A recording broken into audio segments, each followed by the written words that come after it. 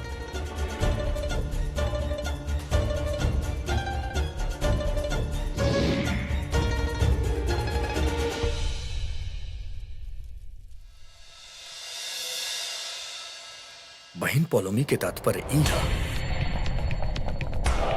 कि हमार संतोषी अब तक हमार नहीं के भइल।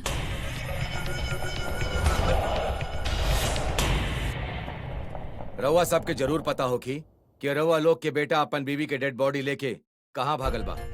देखी अगर रउआ लोग सच ना बताइब ना तो हम रउआ दोनों के गिरफ्तार कर ले।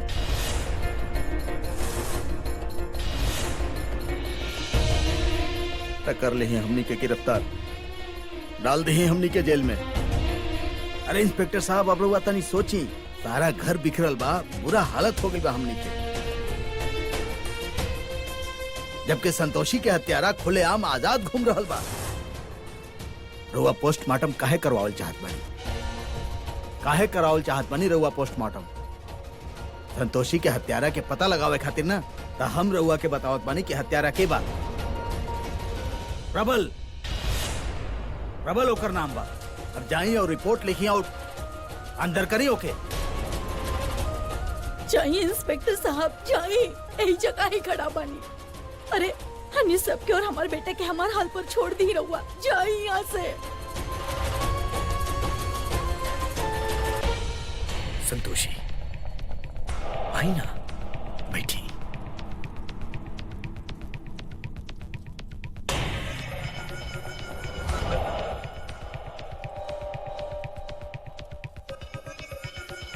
संतोषी, रउआ हमार प्रतीक्षा करी। हम केवल क्षण भर में रउआ समक्ष उपस्थित होत बानी।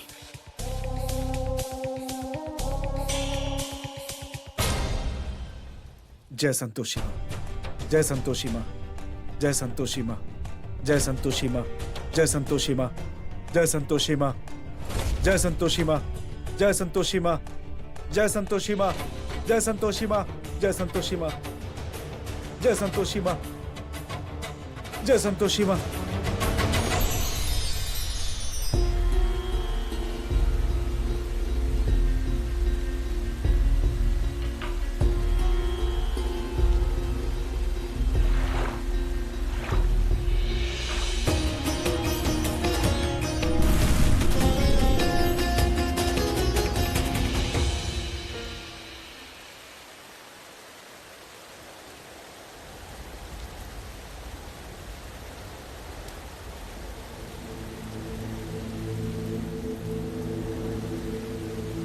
जय माँ आदि शक्ति, जय माँ आदि शक्ति, जय माँ आदि शक्ति, जय माँ आदि शक्ति।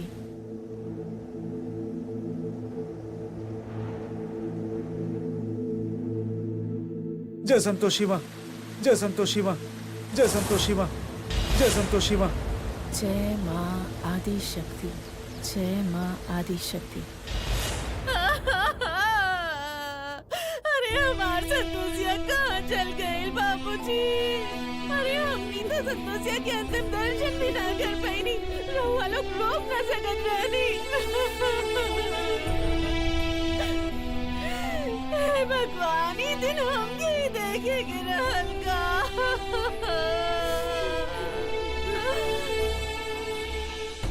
अरे कौन भगवान के कोसत बाड़ू तू? हम ना मारी ला कोनो भगवान के, हम ना जा कोनो मंदिर में आज से। हमनी संतोषिया के साथ ऐसा कर देलक। जिंदगी भर दुख सहलस और जब सुख सहे के मौका आइल। दया माजी, रहुआ तो रोक लेती। अरे माधुरी,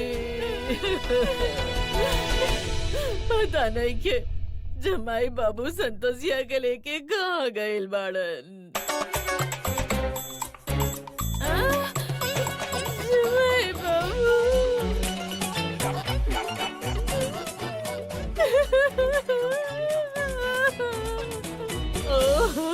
ये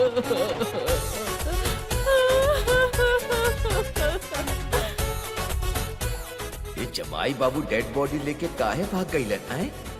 समझ में नहीं कि आवत काम आचरा बा।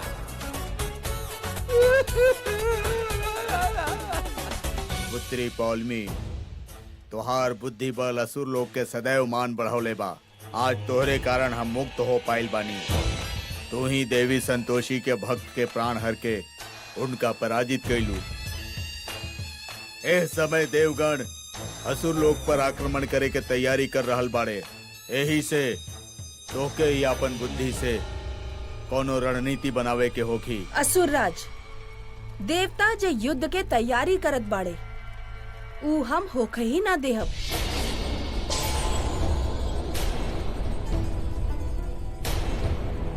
किंतु पुत्री, ये कैसे संभव बा?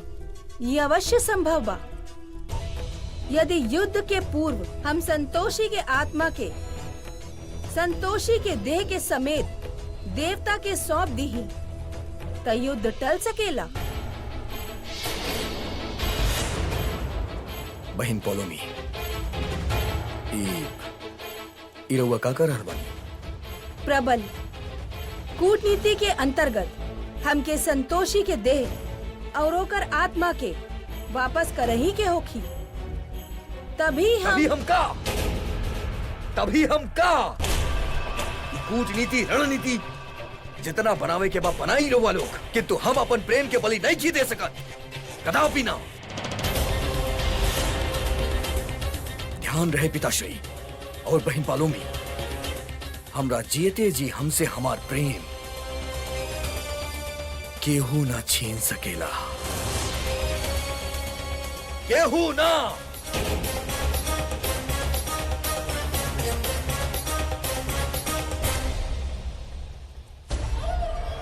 पुत्री, तू अपन योजना बतावा। प्रबल के हम नियंत्रित करब। असुरराज, हमार योजना तनी जटिल बा। देखिए असुरराज, धरती लोक पर संतोषी के देह नष्ट होके वाला बा और संतोषी के नया काया में प्राण के संचार भी हो चुकल बा। ये हम के ज्ञात बा पुत्री। ए समय यदि हम देवता के सामने शांति प्रस्ताव भेजी और उनका से ई कही कि हम संतोषी के आत्मा के वापस करत बानी, ता ऊ ई प्रस्ताव के अवश्य स्वीकार करी। परंतु देह वापस कैल अर्थात पराजय स्वीकार कैल है। ई हमार पराजय न होखी, काहे कि जब तक हम संतोषी के उनका सौंपब, तब तक संतोषी पूर्ण रूप से असुरी स्त्री बन चुकल होखी। और ई अवस्था में एगो असुरी रूपी संतोषी के देवतागण मार भी ना सकी हैं। और काहे कि वो असुरी हिया, यही से ओकरा देवलोक पर भी स्थान न दी। तब उनका पास बस एगो रास्ता बाची, संतोषी के असुरलोक भेजल।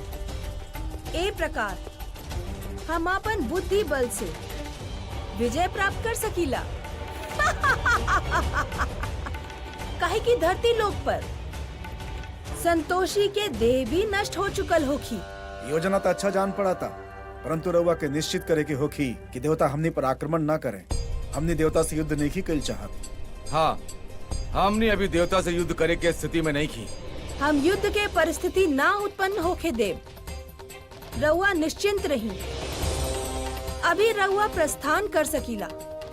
हमार गुप्तचर आवे वाला परिस्थिति से रउआ के अवगत करावत रही है। तुहार योजना था अद्भुत बा पुत्री। तू संतोषी के देह के नष्ट कर, तब तक हम प्रबल के पूरा योजना बतावत बानी।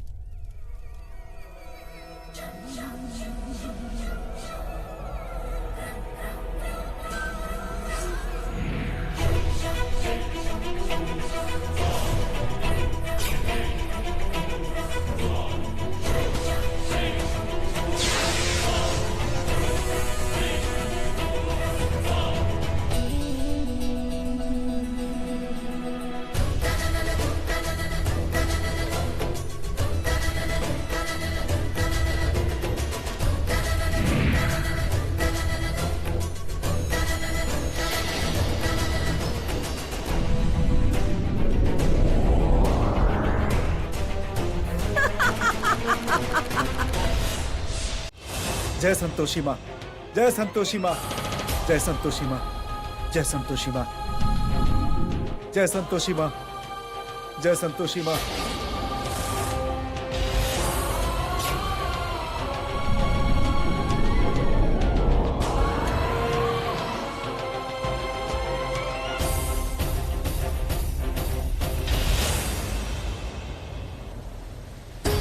ई त कोनो विषैला वायु प्रतीत होखत बा।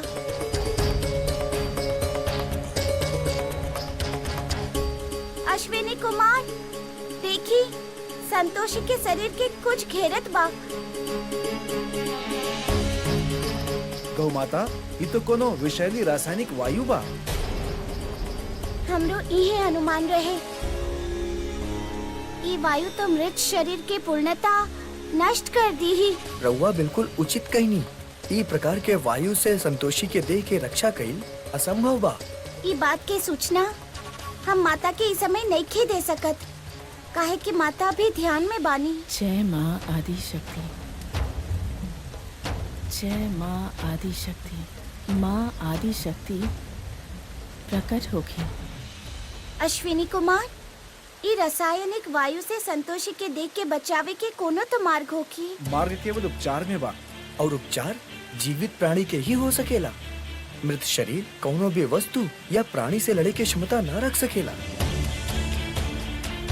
यदि संतोषी के देह के प्राण मिल जाई तो ओकर रक्षा हो सकत बा का?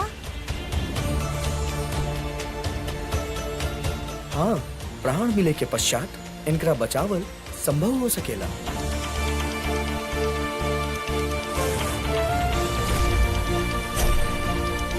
का भइल? रउआ कोना बारे में विचार करतानी? संतोषी के देह में अब हमार प्राण के संचार होखी।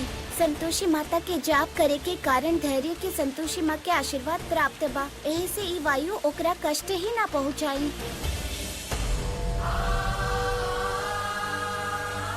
जय संतोषी माँ, जय संतोषी माँ, जय संतोषी माँ, जय संतोषी माँ, जय संतोषी माँ, जय संतोषी माँ।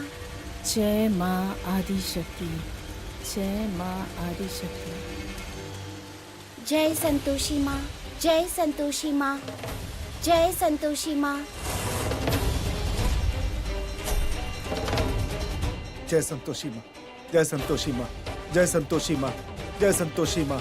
जय संतोषी माँ, जय संतोषी माँ, जय संतोषी माँ।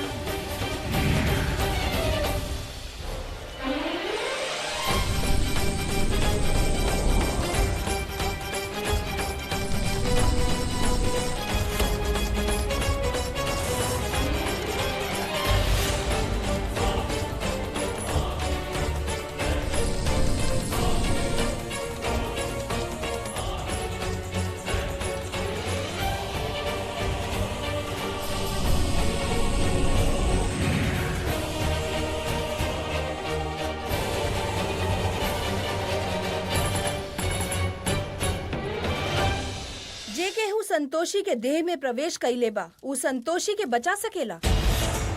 यही से हम ओकरा पर अम्ल वर्षा करब, जे संतोषी के शरीर तका ओकर अस्थि के भी भस्म कर दी। देवी पौलमी, युवराज प्रबल और उस स्त्री कहीं ना मिलन। ना, ई नहीं खे हो सकत। यदि उ ना मिली है तो असुर लोक के सर्वनाश हो जाई। जा, चाहे वो पाताल में हो या आकाश में, जाके ढूंढा उनके। जैसन राव आज्ञा।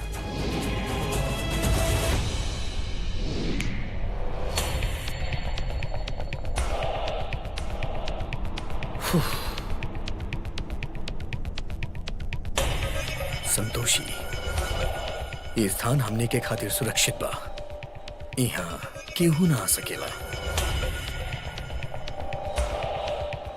ना चाहिए असुर लोग के साम्राज्य, ऐसन साम्राज्य जे हमरा से हमार प्रेम छीन ले। हमरा ना चाहिए।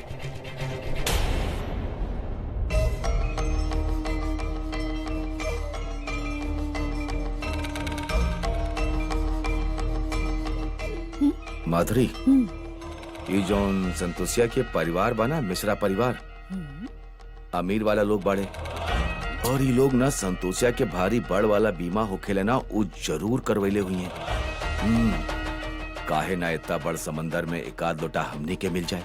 लोटा ना, भरल भरल कुआं। हाँ, कुआं ही मिल जाए। हैं का बोला ताड़ू? है तो ये बात एकदम सही करल बड़ा, बाकी ई होखी कैसे? हाँ, ये बात भी सही बात तोहार होई कैसे? बिस्किट खाइबू? हमके नहीं खाए के, जब देखे तब खाते रहे होई बस। कैसे? हैं? एक बार उकर लाश हमारा पास आ जाए ना, हमने के मिल जाए ना, तो सब काम ठीक से हो जाए। हाँ। जय माँ आदि शक्ति, माँ प्रकट होगी। जय माँ आदि शक्ति, माँ आदि शक्ति प्रकट होगी। जौन वाहन आपन माँ के भक्त खातिर इतना संवेदनशील बाड़ी, वो पूजनीय बाड़ी।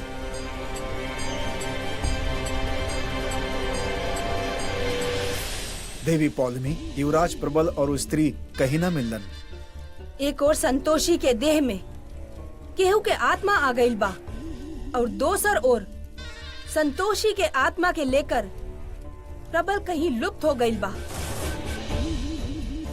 प्रबल, ई तू उचित ना कैला, हम फिर से पराजित ना हो सकीला।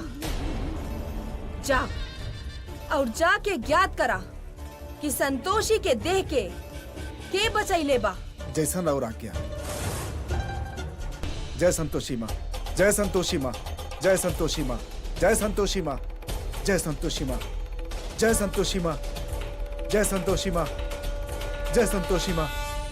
यहाँ देवलोक में देवी संतोषी तपस्या करत बानी और वहाँ धरती लोक पर देवी संतोषी के भक्त के पति तप कर रहल बा। अब सबके रक्षा केवल देवी आदि शक्ति ही कर सकेली। ब्रह्मदेव, आदि शक्ति अत्यधिक दयालु बाड़ी, वो अपन भक्त के रक्षा करे वाला बाड़ी। जे केहू सच्चा मन से उनकर आवाहन कैलस, वो उनका दर्शन अवश्य देले बानी। देवी पार्वती, हम यह कामना करत बानी कि देवी संतोषी के शीघ्र अतिशीघ्र देवी आदि शक्ति के कृपा प्राप्त होके।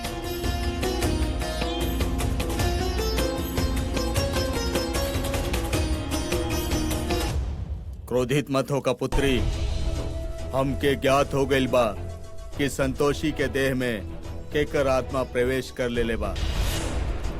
ऊ के हुआ और ना, अपितु गौ माता ही बाड़ी, ये अपन काया के देवलोक में त्याग देले बाड़ी। गौ माता ऐसन मूर्खतापूर्ण कार्य करके रउआ अपन आप के कूप में बांध लेले बानी, जहाँ से रउआ के निकलल असंभव बा।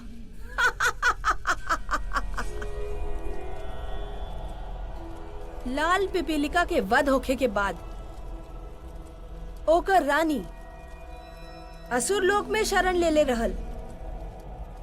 लाल पिपीलिका के रानी के बुलावल जाए, उनका के कहल जाए कि उ गौ माता के देह के नष्ट कर दे। देवी संतोषी के भक्त और वाहन के नाश एक साथ होखी।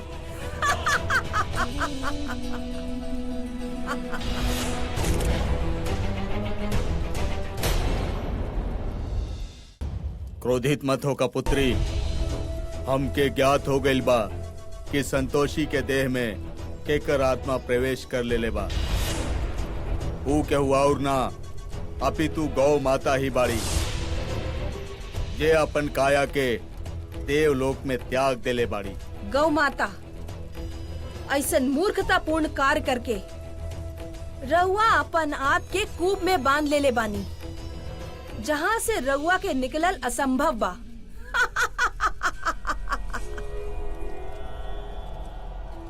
लाल पिपीलिका के वध होखे के बाद ओकर रानी असुर लोक में शरण ले रहल।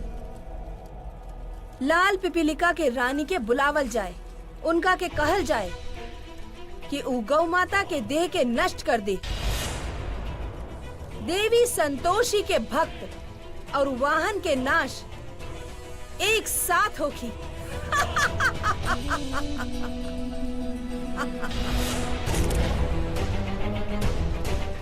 जय माँ आदि शक्ति, जय माँ आदि शक्ति। माँ प्रकट होगी।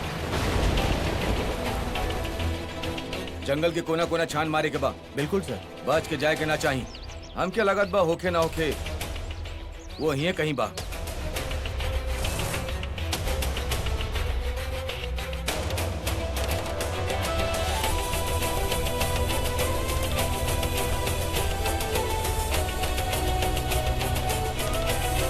हाँ सर। जल्दी करा।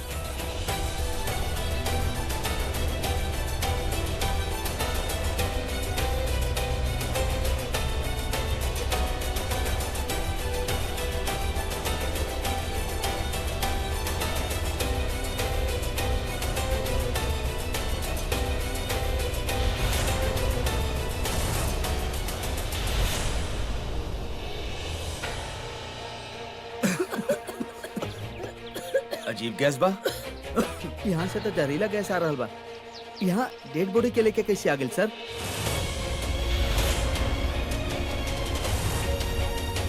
शर्मा एम्बुलेंस तो यहीं बा ना। और एगो बात, वो लेकर डेड बॉडी लेके ज्यादा दूर ना जा सकेला। चला ढूंढल जाओ के।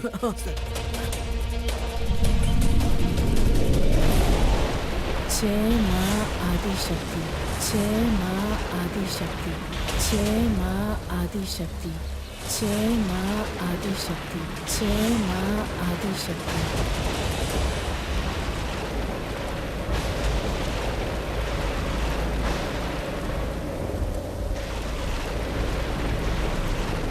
प्रतीत होत बा कि देवी संतोषी के अनुष्ठान आपन चरम सीमा पर बा।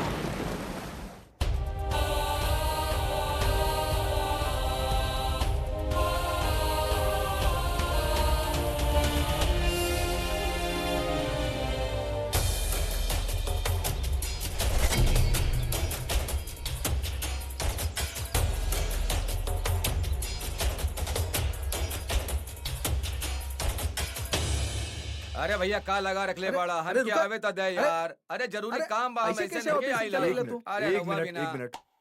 का भाई का परेशानी बरवा के? इंस्पेक्टर साहब बहुत ज्यादा परेशानी बा। अब रहुआ तो हमके जानत बानी ना शेषनाथ, वो संतोषी के चाचा। वो बेचारी तो मर गई बिया, लेकिन ओकर पति जे बना धैर्य पागल टाइप के आदमी हा। ओकर लाश के उठा के कहीं ले गई बा। रहुआ हमार मदद करी ना। कोनो तरह वो लाश हमरा के दिलवा दी।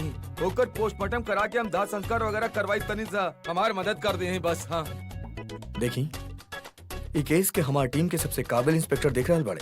चाहता तू उनकर हेल्प करके अपन भतीजी के ढूंढ सकेला। हाँ हाँ बिल्कुल बिल्कुल मदद करा। बोली का करे के बा हमके। ये रहुआ के हमार टीम तक पहुंचा। अरे वैसे भी बीमा के पैसा खातिर हम संतोषिया के पाताल से भी ढूंढ लाई। चला भैया हम कहत रही जरूरी काम रहा। तू तो ऐसे ही गुस्सा हो गया। चला आवा।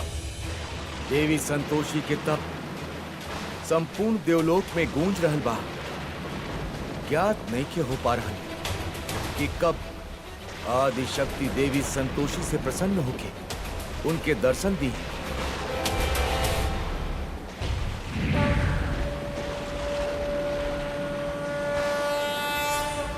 महादेव, ये समय अकस्मात देवलोक आवे के कोनो विशेष प्रयोजन? ब्रह्मदेव, ऐसन कौन विपत्ति आ गई कि पुत्री संतोषी स्वयं आदि शक्ति के आवाहन कर रहल बाड़ी? महादेव, इस समय समस्त देवलोक में असहजता व्याप्त बा और एकर मूल कारण खाली देवी पौलमी बाड़ी। देवी पौलमी? कृपया विस्तार से बताएं। महादेव, सर्वप्रथम रउआ आसन ग्रहण करी। ओकरा पश्चात हम समस्त घटना रउआ के विस्तार से बतावत पानी।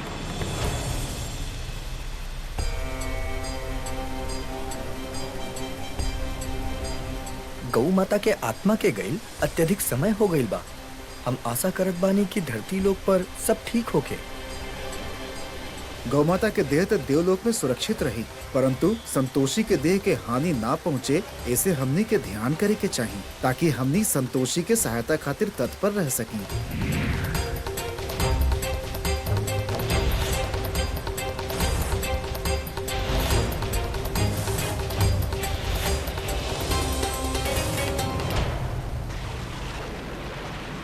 महादेव,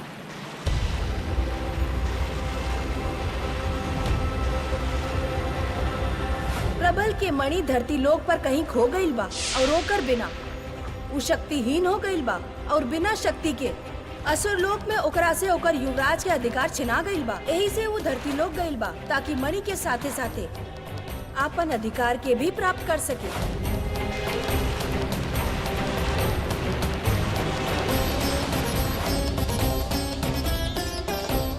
संतोषी, रहुआ ये प्रबल के प्रेम के स्वीकार कर ली। हम रहुआ बिना राह नहीं खी सकते।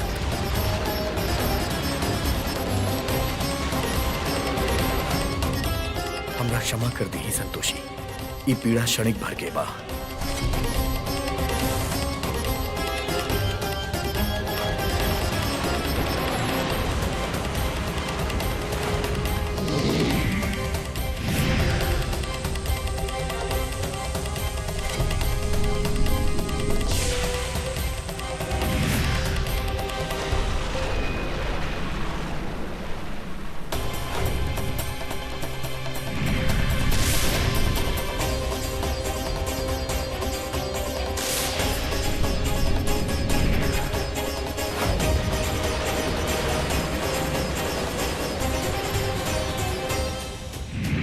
देवी, महादेव अत्यधिक क्रोध में असुर लोक की तरफ बढ़ रहल बाड़न। महादेव के क्रोध त विनाशकारी होखेला, कहीं ऐसा न होखे कि वो असुर लोग के भस्म कर देवे।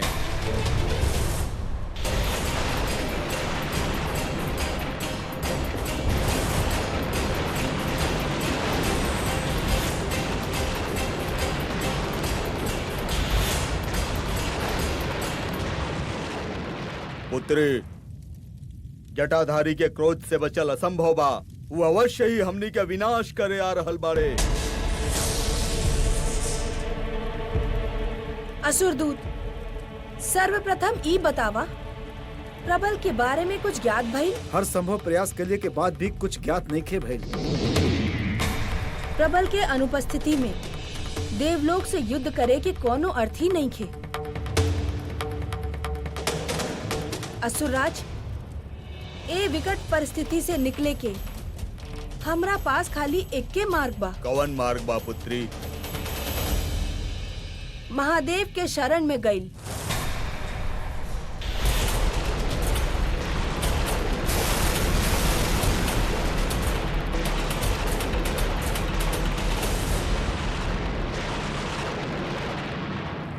भ्राता श्री प्रबल, तू जौन भी स्थान में बाड़ा, तुरंत लौट आवा। यहाँ पर घनघोर संकट छाइले बा। हम तो के वचन देत बानी कि तोहार संतोषी के तोहरा से दूर ना करब। हम समझ गए नी, ये अवश्य ही हमार बहिन पोलोमी हमरा से छल कर रही बाड़ी। छल के देवी बाणी हमार बहिन, उनकरा से आशा भी का कइल जा सकेला। हम जाना तानी कि असुर लोग पे कौनो संकट नहीं खियाइल बा। रउआ हमके छल से अपना पास बुलावल चाहत बाड़ी, काहे? हम ना आइब, कदापि ना आइब।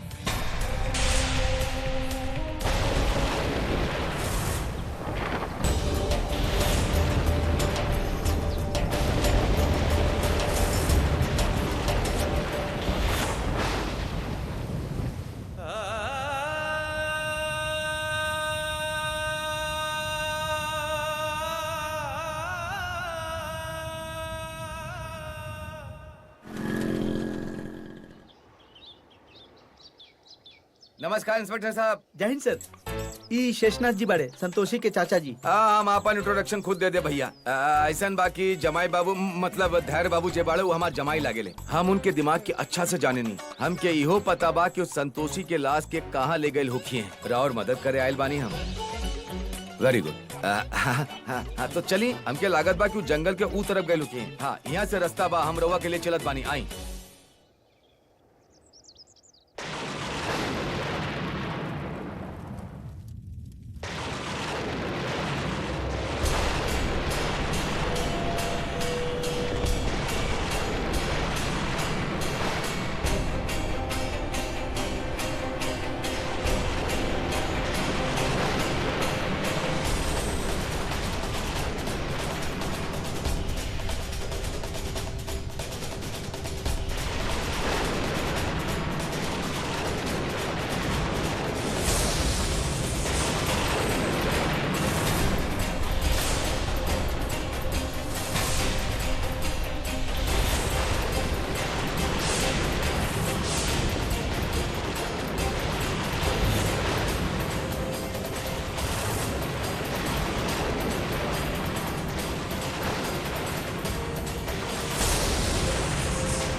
असुर राज, हम तो के अंतिम चेतावनी दे रहल बानी। अपन अपराध स्वीकार करके क्षमा मांगला, अन्यथा नष्ट होके खातिर सज्ज हो जा।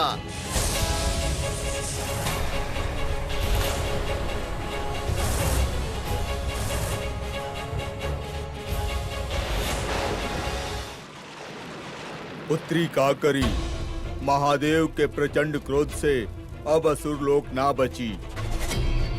प्रबल के कारण आज पूरा साम्राज्य संकट में आ गइल बा।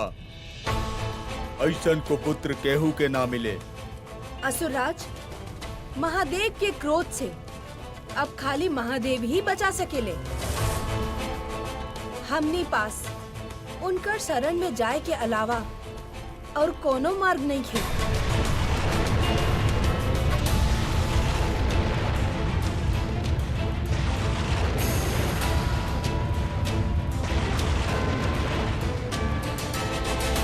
असुरराज, और विचार मत करी, काहे कि और कोनो उपाय काम ना करी। ऐसे चली चली असुरराज।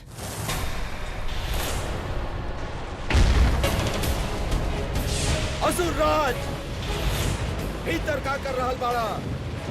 बाहर आवा। जय माँ आदिशक्ति, माँ प्रकट होगी।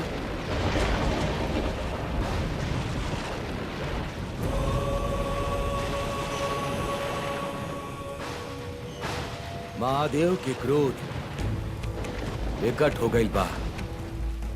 असुर लोक के भस्म करिए के शांत होगी। नारायण नारायण, उचित कहनी रहुआ पितामह, उचित कहनी। और यदि असुर लोक के नाश होखत बा तब माता संतोषी के भक्त पुत्री संतोषी के आत्मा के मुक्ति मिल जाई और उनका धरती लोक पर जीवन दान मिल जाए पितामह। जय संतोषी माँ, जय संतोषी माँ, जय संतोषी माँ, जय संतोषी माँ, जय संतोषी माँ, जय संतोषी माँ।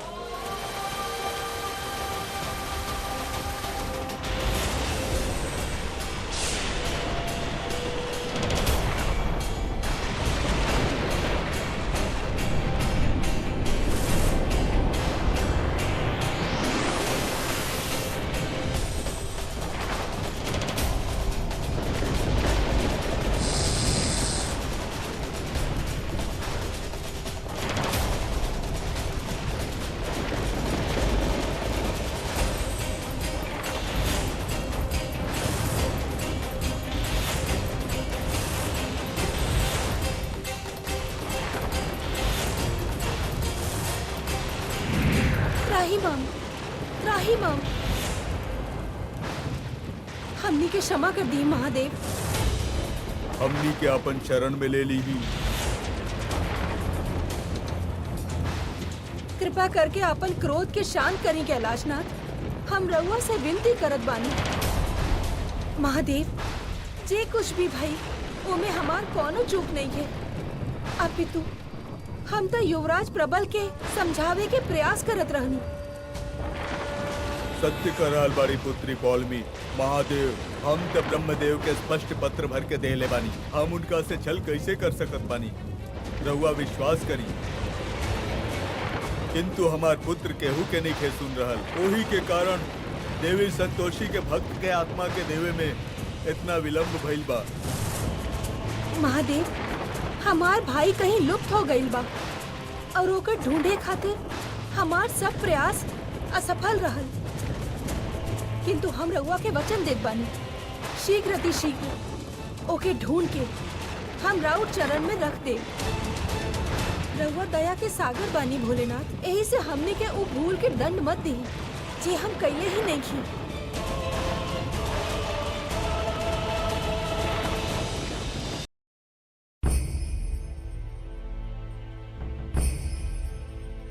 का भइल? तेरे के कुछ पता चलल? बताई ना। विद्या जी, धैर्य के कुछ पता नहीं खे चलल। हमके तो डर लग रहा बा कहीं संतोषी के दुख में वो अपना आप के कोनो हानि न पहुंचा देवे।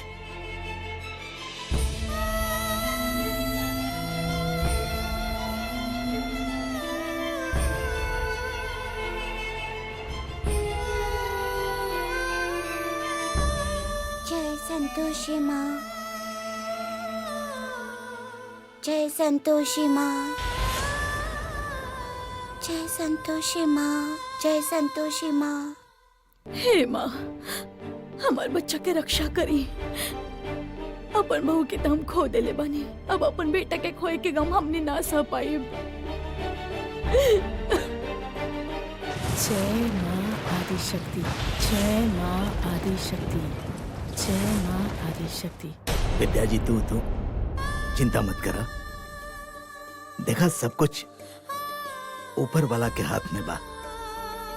अब इहो हो सकेला कि कहीं धैर्य के विश्वास संतोषी के जीवित कर देवे। अरे का कह रहल बानी रउआ? अरे मर के कबो के हु वापस आइल बा। संतोषी के गईला के बाद तेरे सब कुछ भुला गइल बा लागत बा। का जाने कौन हाल में हो कि हमार बच्चा।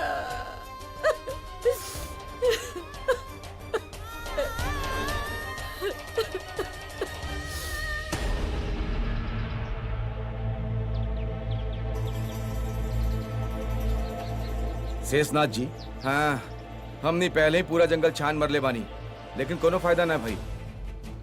अब दोबारा से ढूंढल बेवकूफी होखी। हाँ, ये बात ठीक बार आओ, लेकिन एगो बात बताई हमके।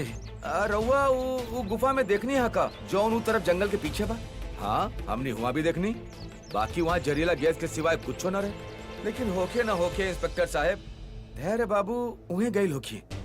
का है ना, उनके ओखली में माथा देवे की आदत बा। हाँ, उन्हें चलल जाओ।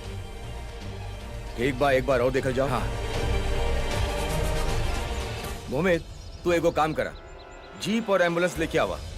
ओके सर।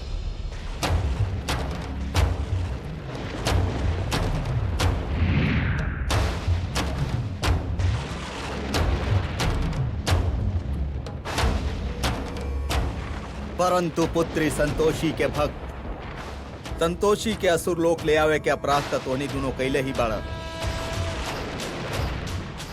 ऐसे हम तोहनी के एक प्रहर के समय देत बानी।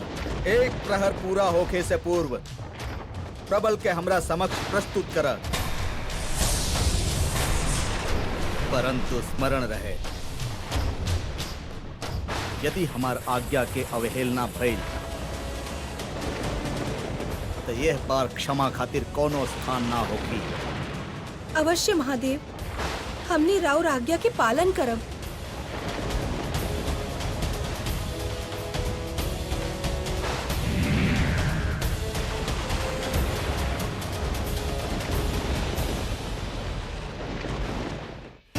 महादेव के देवी पौलमी जैसन छली स्त्री पर विश्वास ना करे के चाहत रहे।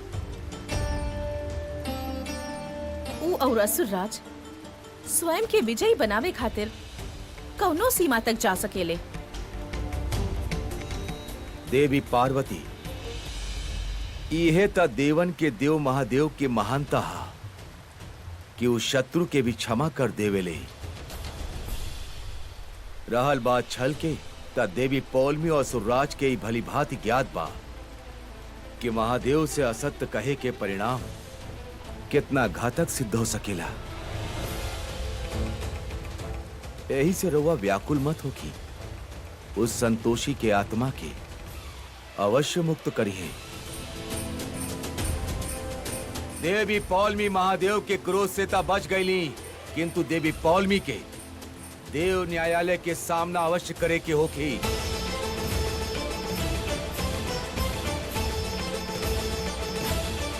जय संतोषी माँ, जय संतोषी माँ, जय संतोषी माँ, जय संतोषी माँ, जय संतोषी माँ, जय संतोषी माँ, जय संतोषी माँ, जय संतोषी माँ।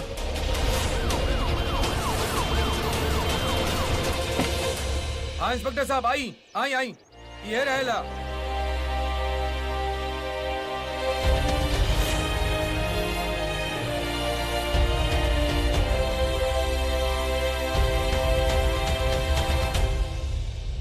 इंस्पेक्टर साहब, हम कलर अली ना, लाश ये बा। हाँ चली आई।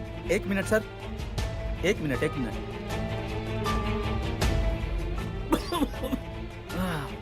सर, अंदर से अभी भी जहरीला गैस के गंध आ रहा बा।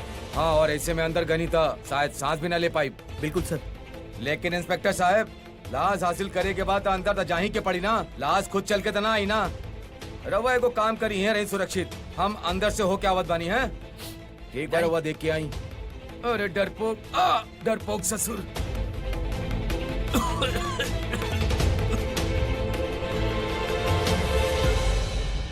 अरे भैया, जहाँ पैसा के मामला होके हुआ, हम गुफा का पहाड़ चीर के भी चल जाए।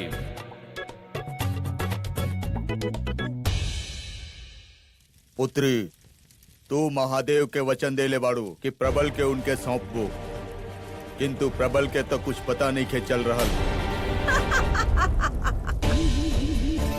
व्याकुल मत होखी असुरराज, काहे की जब तक हम प्रबल के उनके सौंपब, तब तक संतोषी के देह के धरती लोक के सिपाही नष्ट कर चुकल होखी।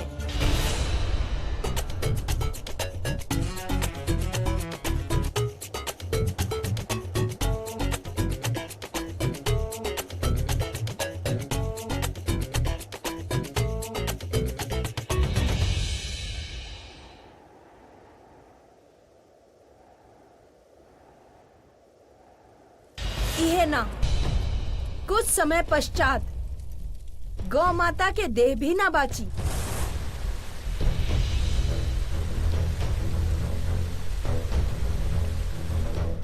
असुरराज, यदि धरती लोक पर संतोषी के देह ना बाची, तो संतोषी के आत्मा के असुर लोक के देह में ही रहे के होखी। और यदि ऐसन भइल त प्रबल के दंड के भी कोनो अधिकार न होखी, और हमहू महादेव के दंड से बाच जाई। तू अति उत्तम योजना बनौले बाड़ू पुत्री। योजना त उत्तम बा, किंतु हमके सफल होके खातिर प्रबल के ढूंढे के होखी, अन्यथा महादेव हमके क्षमा न करिए। संदेशवाहक, हमार संदेश लेके तुरंत यक्ष लोक जा, और ध्यान रहे एक उत्तर सावधानी से लेके आइया। जैसन राव राग्या युवराज। जा।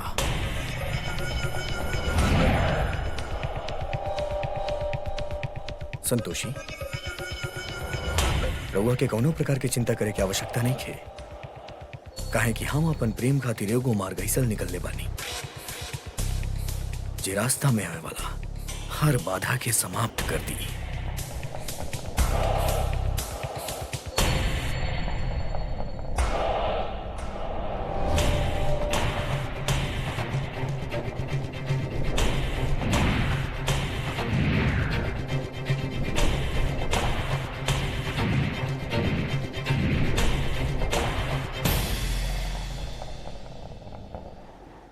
जब समय विपरीत होखे ता अपने रचना कष्टदायक होखे लागेला।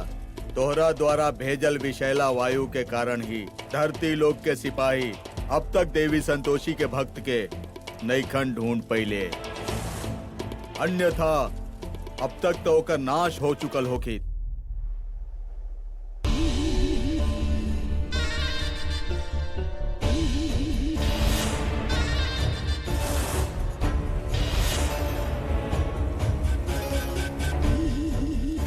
विलंबता अभियो नहीं खे भई।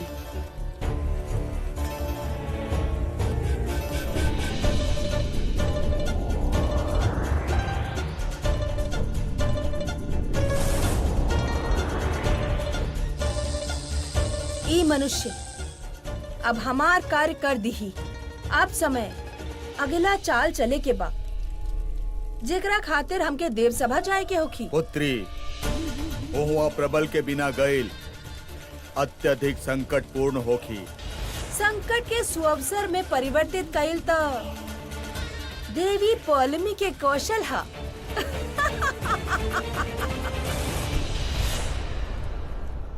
युवराज, यक्षलोक में राउर शरण के प्रस्ताव स्वीकार हो गईल बा।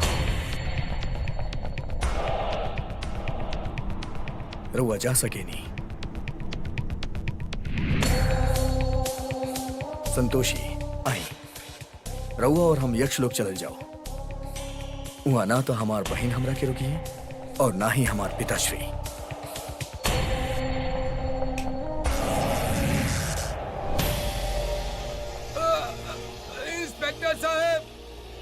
इंस्पेक्टर साहब अंदर आ जाएं। अरे संतोषिया के लाश यहीं पे बा और धुआं हुआ नहीं क्या, जल्दी आ जाएं इंस्पेक्टर साहब।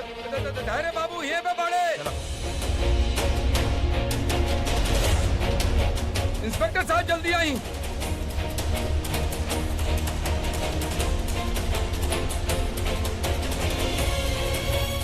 इंस्पेक्टर साहब भरोसा करिए हमारा,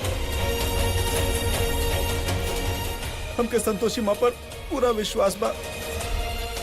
उस संतोषी को जिंदा कर दिया, हमरा पर भरोसा करी ना प्लीज। जितना भरोसा करे करे हम कर लेनी, लेकिन अब बस रउआ साथ के स्वीकार लेने की चाहत, ऐसे हम रउआ के समझा नहीं की सकत। कांस्टेबल स्ट्रेचर लेके आवा। रउआ नहीं की समझत, हमार संतोषी जिंदा होगी।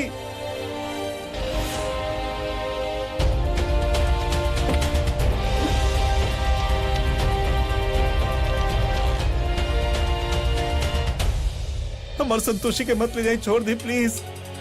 ना ना प्लीज प्लीज, हमारे संतोषी हम कहीं छोड़ा होके, छोड़ दी पकड़ाए के। प्लीज, हमारे संतोषी के हटा पीछे।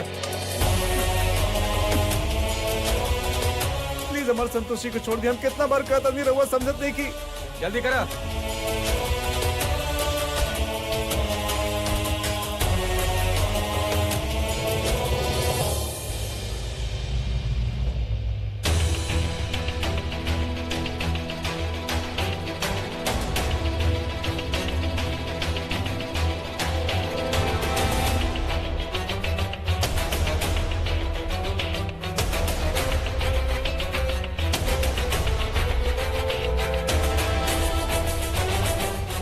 हमारे संतोषी के लेके मत जाए प्लीज।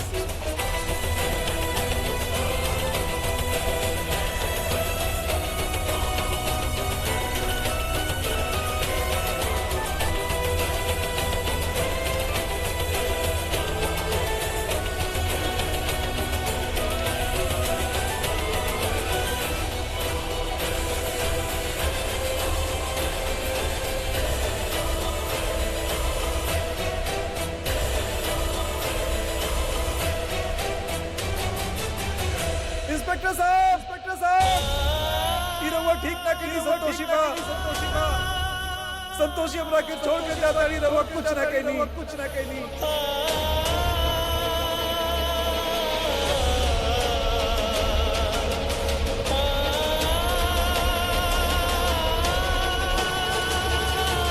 संतोषी,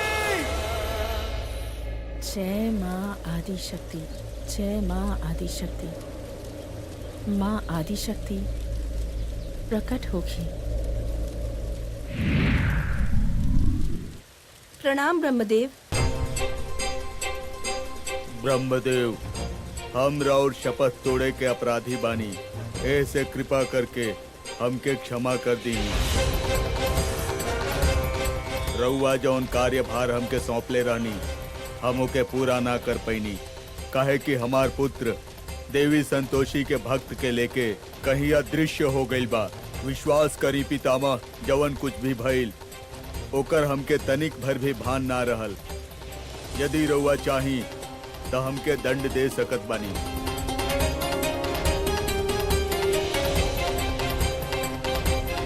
ब्रह्मदेव, हमार भ्राताश्री जौन कार्य कैले बाड़े वो अत्यधिक कुटिल बा। रहुआ ओके अवश्य दंड दिही।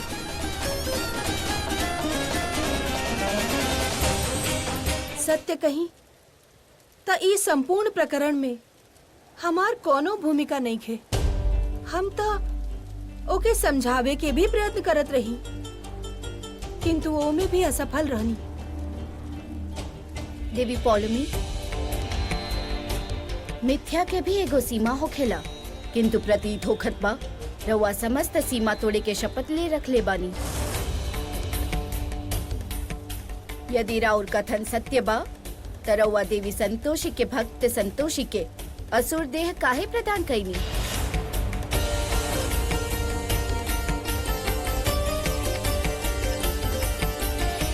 देवी, ऐसन हम संतोषी के हित खातिर ही कैले बानी।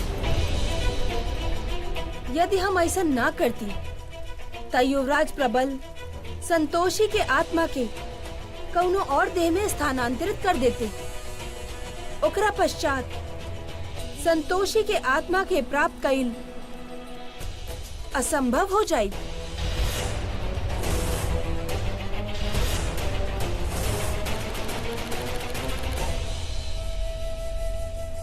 यदि राउर मन इतने पवित्र बा त रउआ शीघ्र अतिशीघ्र आपन भ्राता प्रबल के यहाँ उपस्थित करी और संतोषी के आत्मा के मुक्त करी, अन्यथा रउआ दोनों के पास कोनो मार्ग शेष ना रही।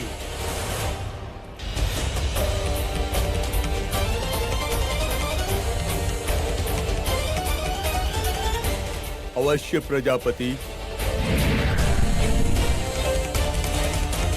प्लीज हमारे संतोषी के लेके कहीं मत जाइए, समझने की कोशिश करिए प्लीज। पीछे हटी रहुआ।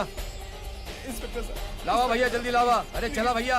हमारे संतोषी के अरे भैया उनके दूर रखिए भैया, पीछे नहीं रहुआ। चली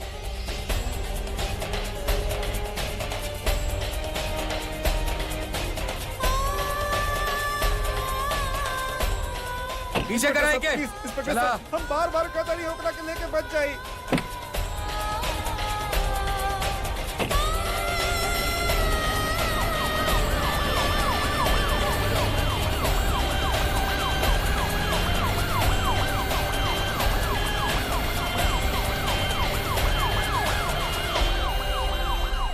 पोलमिका उठा बेटा, पोलमिका उठा बेटा, पोलमिका खोलो बेटा, उठो। अरे रूपा, जल्दी से पानी लेके आवा। समथिन जी, उठो का पोलमिका। भाई बच्ची के समथिन जी? पता ना बेहोश हो गई बिया, आँख नहीं के खोल रहा। उठो बेटा, पानी पानी पानी ला। लाओ पानी।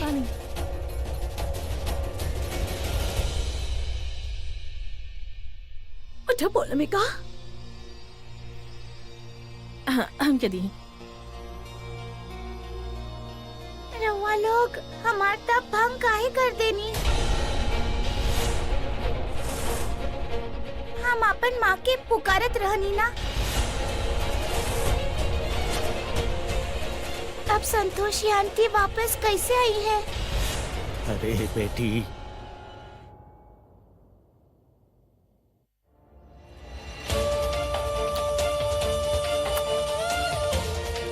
देखा बेटा, जे ये दुनिया के छोड़ के चल जाला ना, फिर लौट के ना आवेला बेटा।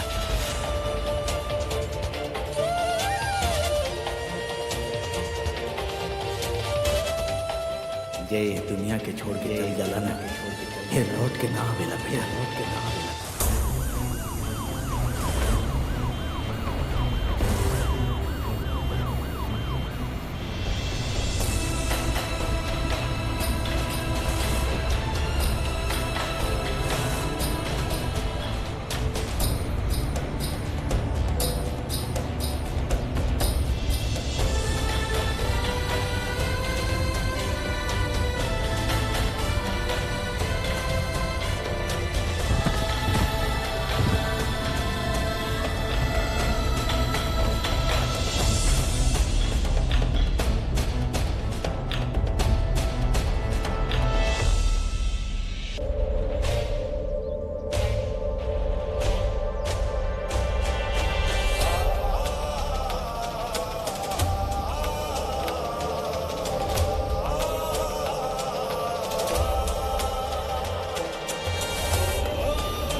असुरराज, हमार भाग्य इतना खराब कैसे हो सकेला?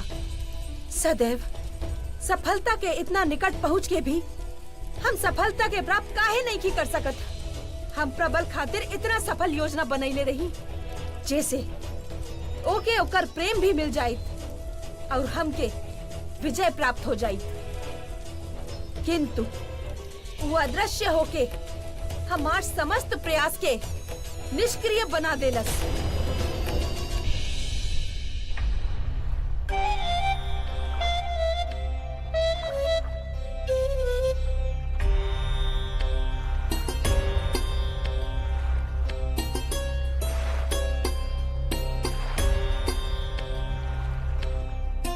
संतोषी,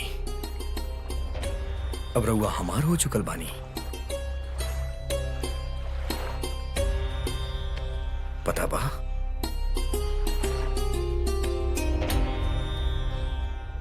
अभी पूरा ब्रह्मांड में हमार संतोषी के हमरा से केहू ना छीन सकत, केहू ना।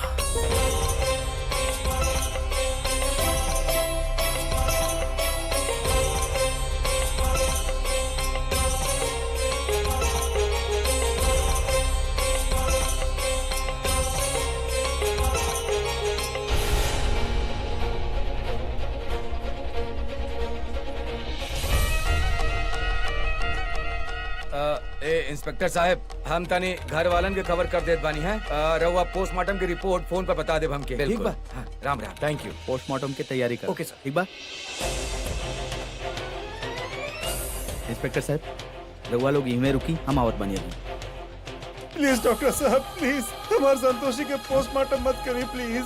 हम रिक्वेस्ट करता नहीं प्लीज। अरे के बाड़ा तू? इंस्पेक्टर साहब के बाई? मिस्टर धैर्य का कर रहल बानी रउआ? प्लीज उठी, संभाली रउआ अपना आप के, उठी प्लीज, संभाला इनके। हाँ, बिल्कुल सर। प्लीज। डॉक्टर धैर्य मिश्रा हो, संतोषी जी के हस्बैंड। उनके मौत से इनके काफी गहरा सदमा पहुंचल बा, ऐसे तनी, बट रउआ इनके चिंता मत करी, हम इनके संभाल ले। You just go and carry on. ठीक, ओके। ना ना ना, प्लीज प्लीज डॉक्टर साहब मत करिए ना पोस्टमार्टम संतोषी के, मत करिए।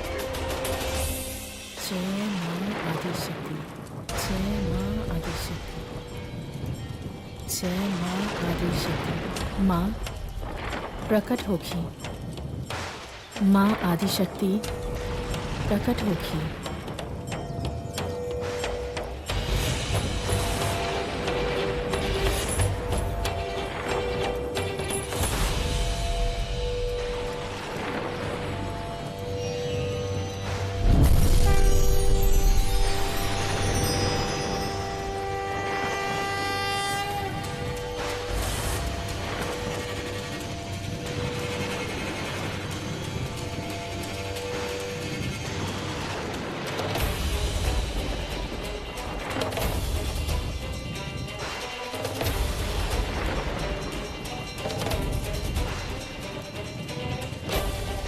प्रणाम माता।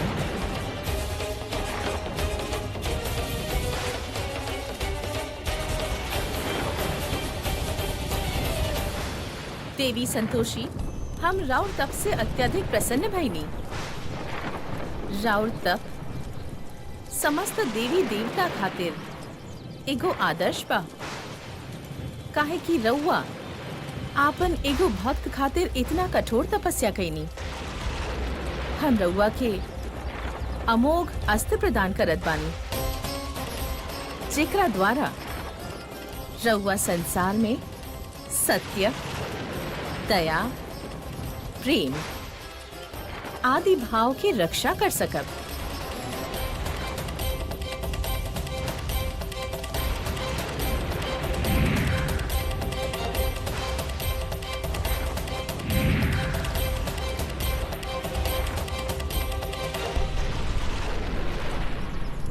राउर बहुत बहुत धन्यवाद माँ। विजयी भव।